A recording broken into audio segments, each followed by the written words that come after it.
What is going on, guys? Welcome back to the channel. So as y'all know, today is indeed Wednesday, which means the new summit is now live here at Motorfest. Is also the final month until the next update, or season 9.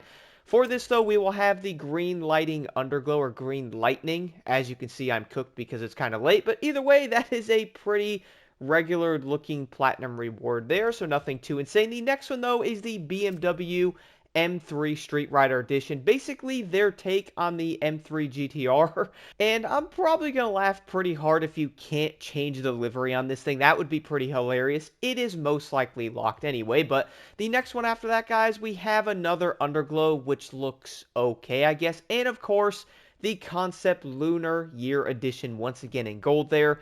The final one here, guys, and the last, I think that is an underglow. Maybe it's a smoke. Honestly, I have no clue. But either way, it is a blue vanity that honestly looks a bit mid. Now, before I move on to the summit here, there's one thing I have to point out. A lot of people are saying that the vanity items or like the rewards you're getting in the summits are honestly super mid.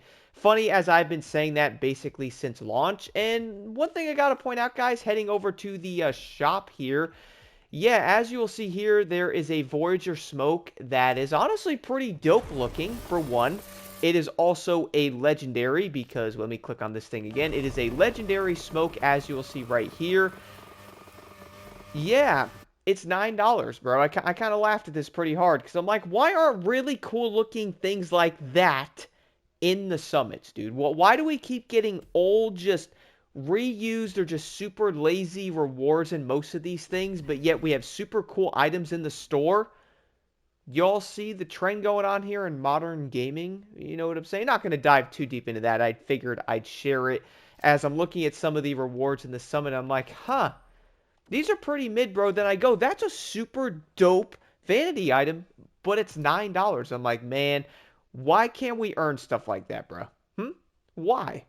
Besides all of that, though, looking at the summit here, as everybody probably knows, the new Valhalla is the main car in the entire summit, and what I mean by that is you can pretty much drive the car in every single event in this entire summit. I am planning a video on the car tomorrow. That is probably the only video I'll do on the cars, though I know the past got the other one. But either way, though, you could drive that car in the entire summit, guys, and I have to be real with y'all.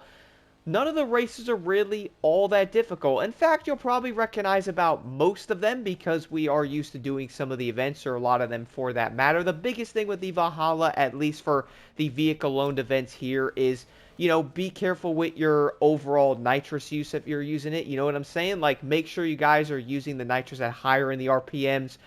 Using it around the corners and stuff like that, make sure you're at a higher gear because it will bounce off the rev limiter there. Be careful in the corners.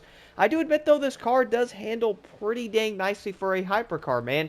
I added a few things to it for these 3 events here in the middle. Nothing too insane. ARBs and also some of the, I think it's the camber, whatever it's called. It handles pretty well, man. I mean, I did decently on every single race. I wasn't going for, the best times ever on the events. I kind of just aimed to get them all done. But the one event I did want to point out here, though, is in the middle. This one right here, guys, God of Nature. This is the race where you have to time the thing to get your nitrous around the track. That's also the Red Bull one, by the way. You'll recognize the event. I would say there's 2 areas on the track you can easily use your nitrous on. You'll probably recognize these straightaways. Those are what I would recommend using the nitrous on, and then from there, pretty much avoid crashing into, the walls and stuff like that. That's kind of it. For the skills, the slalom is very simple. Start off with a half score breaker, hit every single objective, and that's kind of it on that one. For the speed trap, I did actually recommend on this one to probably go past it, turn around, then hit it that way. I got 295 miles an hour. You could probably get faster by slipstreaming or trying to jump or something, but I ain't doing all that jumping. No. I ain't doing all that. I got 295. I think 300 miles an hour might give you like 2,000 more points. Yeah, I don't need that. I will pass on the 2,000 points. The final one is the escape here. For this one, I would recommend okay, y'all know the tunnel. You'll recognize this one, okay? You have to go the tunnel route on this one. That is the best way to do it. And then once you go the tunnel route, pretty much keep right, go toward the town, go around the turns, hit your nitrous. I got 6,000 yards on it, 156,000 points. I do not have to touch this again.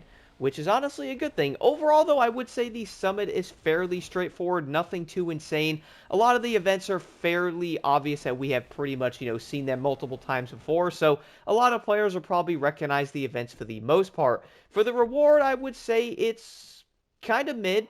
I mean, obviously, but the BMW is luckily the next Summit.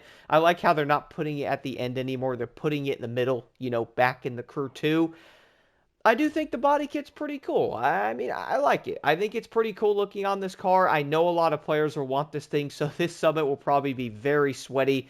But if y'all ever wonder why we do not have cool looking vanity items in the Summits or basically, earnable, blame that on the shop and blame that on how modern games like to put cool looking things for sale in the shop, but not in the game to earn it. Pretty amazing, isn't it?